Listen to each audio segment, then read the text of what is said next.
Quelqu'un dit le zèle de ta maison. Quand on parle du zèle, on voit l'ardeur.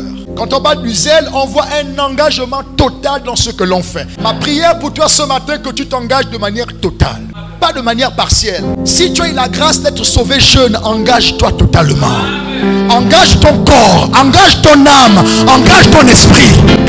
Ne perds pas du temps dans le péché. Maximise pour servir Dieu dans ta jeunesse. Le zèle sans intelligence. Beaucoup de motivation, beaucoup de détermination. Sans intelligence, sans sagesse, sans réflexion. Il est temps d'avoir de l'équilibre entre la motivation et la réflexion. Tu vois clair l'avenir, mais tu te prépares pour aller vers cet avenir. Il est temps que nous soyons zélés, mais bien plus intelligents. Quelqu'un dit motivation doit rimer avec réflexion. Le zèle sans intelligence, je disais, c'est l'image d'un homme. Il a beaucoup de projets, mais pas de planification. Il a beaucoup de potentiel, mais il n'est pas organisé. Aujourd'hui, le Seigneur voudrait que tu sois un homme zélé, mais intelligent. Et pour cela, ça passe par la préparation. Beaucoup de potentiel, mais tu ne vas nulle part.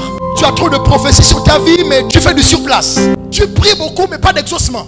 Oui, il faut réfléchir, toi tu pries. Oui, il faut travailler, toi tu pries. On ne prie pas partout. Mais il y a des moments, au lieu de prier, réfléchis, planifie, organise-toi. Maintenant que je suis marié, qu'est-ce que je fais de mon foyer? Comment j'organise notre amour?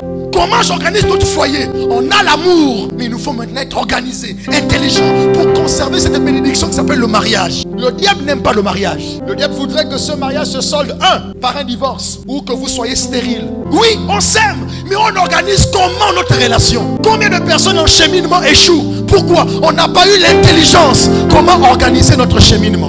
Comment elle réagit lorsque je lui fais un reproche? Avoir l'intelligence de pouvoir la gérer. L'intelligence de pouvoir le gérer. L'intelligence de pouvoir gérer le ministère.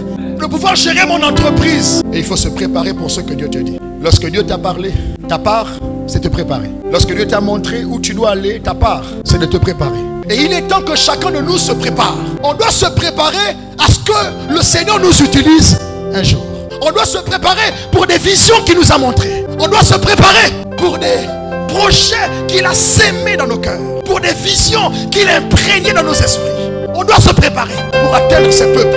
On doit se préparer pour être l'époux de cette femme. On doit se préparer pour être l'épouse de cet homme. On doit se préparer à être ce chef d'entreprise. On doit se préparer à être cet employé modèle. Alors, il y a deux types de préparation. Il y a la préparation personnelle et la préparation divine.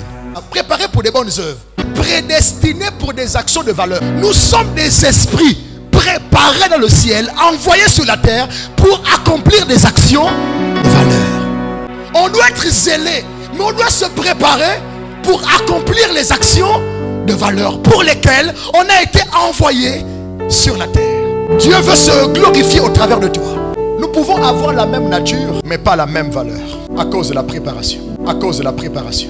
On est de la même nature, mais on n'a pas la même valeur. Pourquoi? On ne se prépare pas de la même façon. On aura tous le nom de Jésus, mais on n'aura pas le même impact lorsqu'on le prononce. À cause de quoi? La préparation. Les fils de Séva avaient le nom de Jésus, mais ce Jésus était absent de leur cœur. Arrêtez de chanter sans lui. Arrêtez de prêcher sans lui. Je dirais mieux, arrêtons de chanter sans lui. Arrêtons de prêcher sans lui. Arrêtons de poser les mains aux malades sans lui. Ne soyons pas scellés à prêcher sans se préparer à avoir des résultats qu'on appelle des actions de valeur.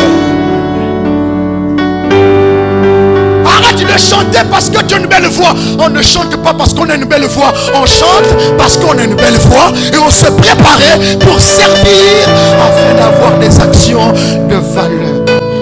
Lorsque je chante, des âmes sont sauvées. Lorsque je chante, des corps brisés sont guéris. Lorsque je chante, des gens sont délivrés. Pourquoi?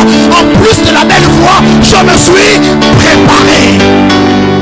En plus d'être organisé, je suis éloquent. En plus de l'éloquence, je me suis préparé. Pas seulement être éloquent, il manque la préparation. C'est la préparation qui va rehausser ta valeur. C'est la préparation qui va révéler ta valeur. On a la même nature, mais pas la même valeur. Pourquoi? La préparation. Un culte se prépare. Un service se prépare. On se prépare pour être un ingénieur. Combien d'années d'études? On se prépare pour être un médecin. Combien d'années d'études? On doit se préparer pour être un directeur de louange. On doit se préparer pour être un prédicateur. On doit se préparer pour imposer des mains aux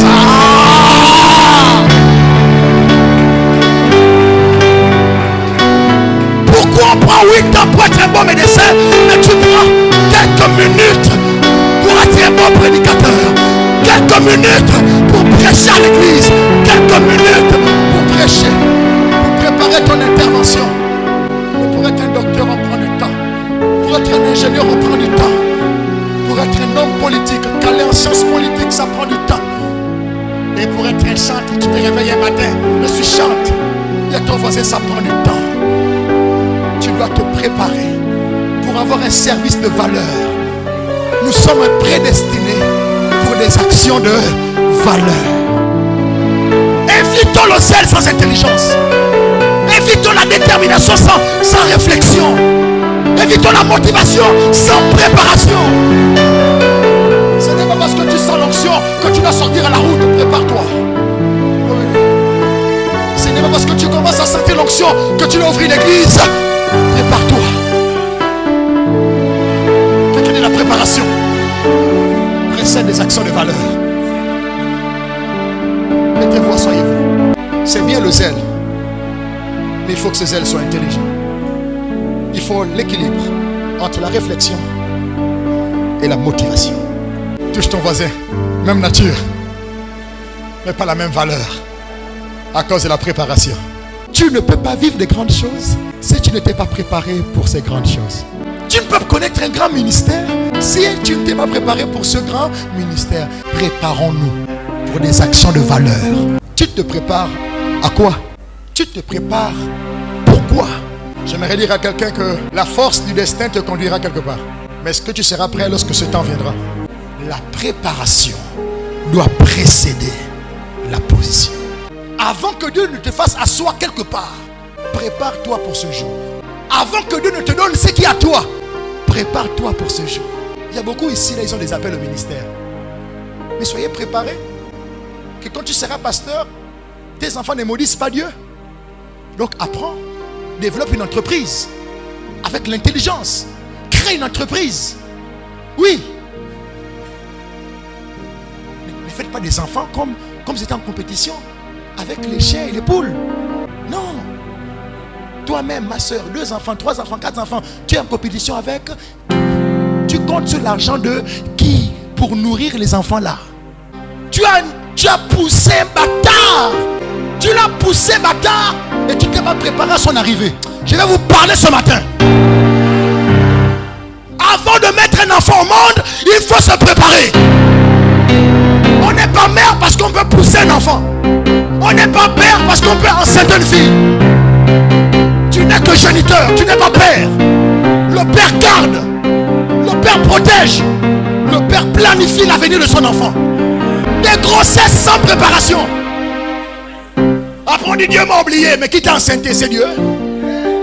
Oh Dieu m'a oublié, c'est Dieu qui t'a envoyé d'enceinte la fille là. Quand tu n'as pas d'argent, discipline le cobra, discipline le python. Ah, touche quelqu'un, dis discipline. Il y a des sujets de prière inutiles. Oh, j'ai envie de vous parler, j'ai envie de vous parler, j'ai envie de vous parler, j'ai envie de vous parler. Ma soeur, lorsque tu vas tout écarter là-bas, il va mettre au fond. Oh non, il va s'occuper de la grossesse. Attention, il peut te dire je ne sens plus la relation. En même temps, il ne sent plus la relation, il est parti. Qui va garder le bâtard qui arrive? Qui va nourrir le bâtard qui arrive? Avant d'enceinte une fille, il faut se préparer.